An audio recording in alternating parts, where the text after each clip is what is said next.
فالمره الجايه لما تيجي تاكل كشري من عند الراجل ركز معايا بقى كويس في اللي جاي دوت. كميه مش موجوده في ال 100 جرام من صدور الفراخ، ولكن ما تفرحش بالكميه الكبيره ديت. وده انا الصراحه مش عارف اقول هو يعتبر رخيص ولا لا.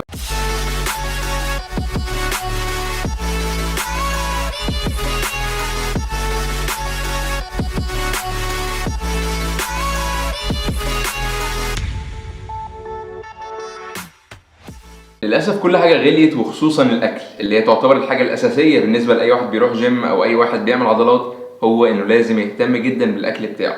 فالموضوع صعب جدا، والناس عضلاتها بدات تروح منها، وكل المجهود اللي بذلته في سنين بدا يضيع عشان هم مش قادرين يوفروا احتياجهم الكفايه من البروتين عشان يقدروا يحافظوا على العضلات دي. فعشان كده انا جبت لك ارخص مصادر للبروتين تقدر تجيبها من اي مكان، هتساعدك جدا ان انت تحافظ على عضلاتك على قد ما تقدر. اول مصدر معانا، وده انا الصراحه مش عارف اقول هو يعتبر رخيص ولا لا، بس هو كان رخيص ودلوقتي يعني شغال، بس هو يعتبر القيمه مقابل اللي انت هتدفعه فيه يعتبر كويس، وهو البيض. البيضه الواحده فيها من 6 ل 8 جرام بروتين، وكمان البيض يعتبر هو المصدر الوحيد النهارده اللي هنقوله اللي يعتبر كامل الاحماض الامينيه، هو اللي فيه كل الاحماض الامينيه اللي جسمك ممكن يحتاجها، بجانب ان هو كمان فيه دهون صحيه، فهو يعتبر مصدر بروتين كامل. تاني مصدر هو الجبنه القريش. ال 100 جرام من الجبنه القريش فيه حوالي 11 جرام بروتين، بجانب البروتين اللي موجود في الجبنه القريش هو البروتين من نوع كازين اللي هو يعتبر بروتين بطيء الامتصاص. ثالث مصدر وهو الحمص. ال 100 جرام من الحمص فيه من 19 ل 22 جرام بروتين، فدي كميه كويسه جدا. فالمره الجايه لما تيجي تاكل كشري من عند الراجل خليه يزود لك الحمص.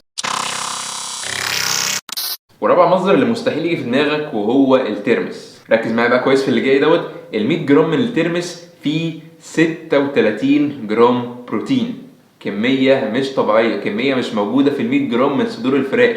فانت من الراجل كده اللي بيبقى معدي قدامك دوت، لو جبت لك من عنده ربع كيلو 250 جرام اضرب بقى 2.5 في 36 هتلاقي نفسك معدي ال 100 جرام بروتين من بس الترمس. خامس مصدر وهو السوداني. ال 100 جرام من السوداني فيه 26 جرام بروتين، ولكن ما تفرحش بالكميه الكبيره ديت. حاول ان انت السوداني ما تاكلش منه كتير جدا عشان هو فيه سعرات عاليه جدا، بجانب ان هو كمان فيه دهون صحيه فتعتبر كويسه، لكن فيه سعرات عاليه جدا. فلو انت مثلا بتحاول تنشف او بتحاول تدخل كميه سعرات قليله، لو اخدت من السوداني كميه كبيره جدا بحيث ان انت تاخد بروتين زياده، فهو ممكن يلخبط لك او يعمل لك زياده عن السعرات اللي انت محتاجها. سادس مصدر بقى وده المفضل بالنسبه لي وهو اللب السوري. ال 100 جرام من اللب السوري فيه من 21 ل 23 جرام بروتين، بجانب ان هو كمان فيه فيتامين سي، ففيتامين سي مهم جدا للمناعه والبرد والحاجات دي، وفيه كمان مغنيسيوم، بجانب ان هو كمان فيه فيتامين بي اللي هو يعتبر كويس للاعصاب. فهو يعني بص فيه تشكيله حاجات كده جامده جدا، اللي هو انت لو جبت لك حبه كتير وقعدت تتأزأز فيه هتلاقي نفسك ان انت سرحت وكلت كميه كبيره جدا منه. هو ما يعتبرش مضر، لكن طبعا يعني لو خدت منه ما تروحش تجيب لي مثلا نص كيلو او كيلو وتقول لي ان هو في كل الحاجات الحلوه ديت، لا، ما هو بالعقل برده، يعني ما هو مش ماشيه كده، فكل حاجه بالعقل. لكن اللب السوري بالذات لو اكلت منه كميه زياده شويه مش هيكون فيه اي مشاكل.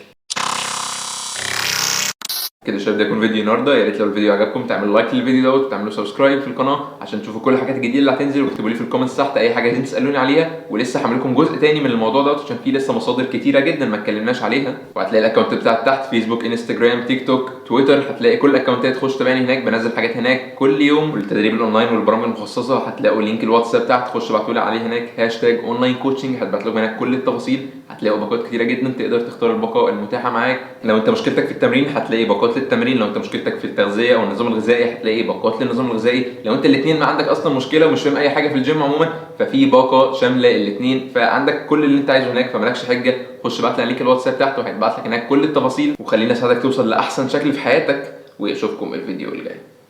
سلام.